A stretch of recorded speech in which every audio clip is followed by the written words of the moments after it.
So I'm sitting here at the base of Mt.Rainier, and whoa, I had no idea it was going to be this beautiful in person. A lot of people have been asking me why I decided to climb such a mountain, and I thought it might be easier just to make a quick little video to explain why. It definitely all started when I decided to travel 7 years ago, and I bought a one-way ticket to Buenos Aires. And at the time, I had no interest in hiking or trekking or really the outdoors in general. It was not my thing, or even close to it.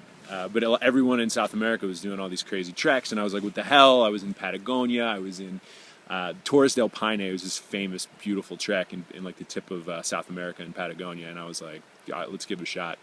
And I was completely in no shape whatsoever to come anywhere close to doing this thing successfully.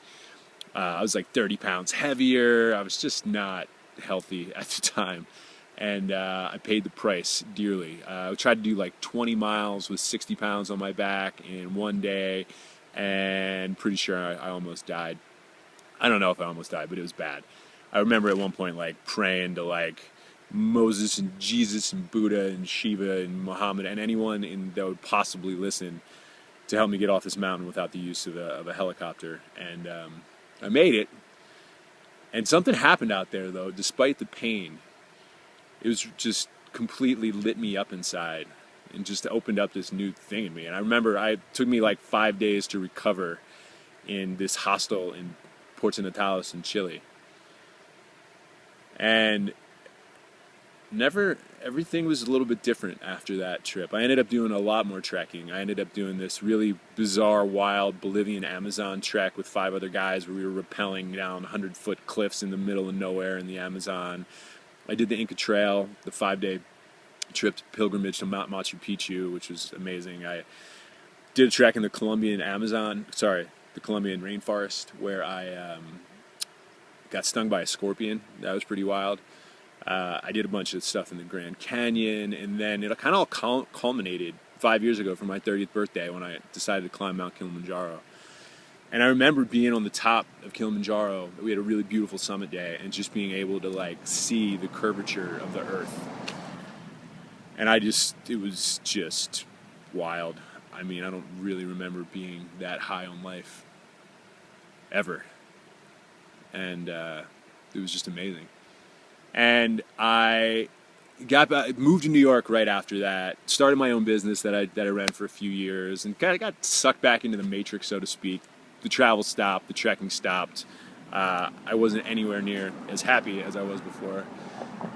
And then last year I started to travel a lot more, and I spent a month in Peru. I spent 1-2 week trip where I was doing this crazy diet and meditation in the Amazon rainforest, and then the second trip I was in Machu Picchu. We did a lot of trekking, spent a lot of time in the Sacred Valley.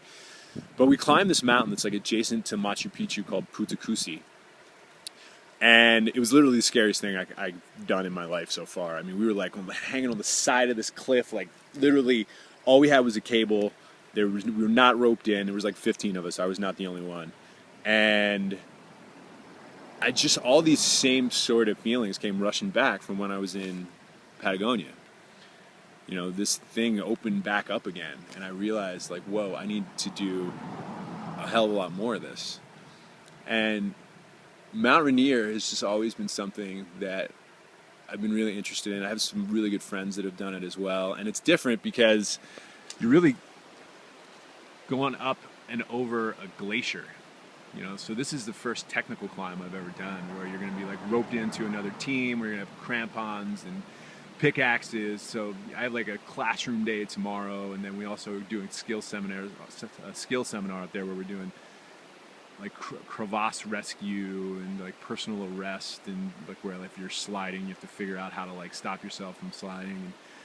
And this is a mountain that a lot of people that attempt Aconcagua, which is the highest in South America, or Denali, which is Mount McKinley in Alaska, you know, or big Himalayan treks, mountain climbs. This is where a lot of people start to train, you know. So right now I'm not looking anywhere past this big beautiful mountain in front of me, but you know, it feels really good to be like synergized, you know, where, you know, I'm working hard but able to come out and connect on this level with nature.